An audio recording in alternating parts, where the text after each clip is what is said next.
Hi, it's Dr. Doug Curtis.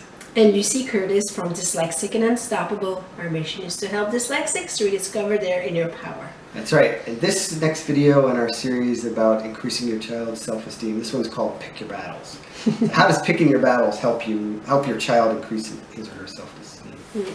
Well, the first thing I would say is if your child does have a learning issue, and especially dyslexic or dysgraphic or all these other things related, if you could learn all the signs and symptoms associated with it. In our book, we've put all numerous, because you can't have all of them, but there's a lot of signs and symptoms that you can look at, and we've talked about different ones. And the survival guide too, right? Yeah. Right, and that helps you to see, okay, like our son was, he also had dysgraphia, so with difficulty with fine motor things, right? And when you can say, okay, right now we're working with reading, right? We're working on this struggle.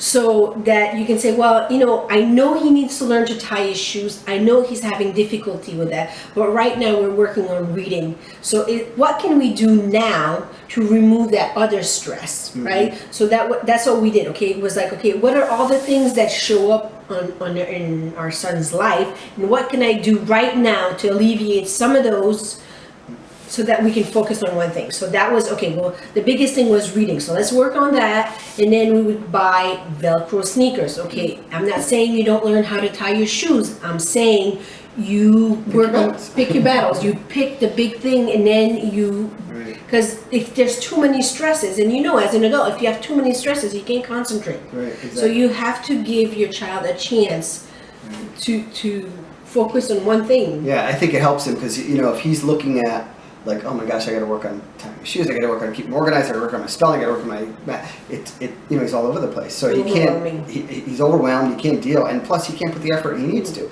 So especially if you can find ways of accommodating those things, you know, use, like we said, the Velcro for the shoes or the slip-ons or whatever, you know, not worrying about a belt, use the elastic around the belt. Using dragon dictation where you can, computers where you can, whatever, to alleviate those issues. So then you can concentrate on the main issue at hand, right? And then he starts to see some success in that area. And then, of course, that makes him feel better about himself and then improves his self-esteem. And then he's willing to go back and, you know, work on these other issues that you put aside for him. Right? And if there's too many things to work on at once, then you want to give up, right? So it really helped for us. It helped tremendously to look at all the things that were going on, and we have videos with our book. Every single thing that we had to deal with. It was clothing, it was organization, it was all these little things, and then figure out the big one, and then find ways to systematize or help out the other ones, and work with the teacher. All these little things made an incredible difference, because then he could get some empowerment, because he could have some successes. If you have too many things to deal with, you can't succeed because you're too stressed out. Right, exactly. So let us know what you think. Leave us a comment below and visit us at Dyslexic and Unstoppable.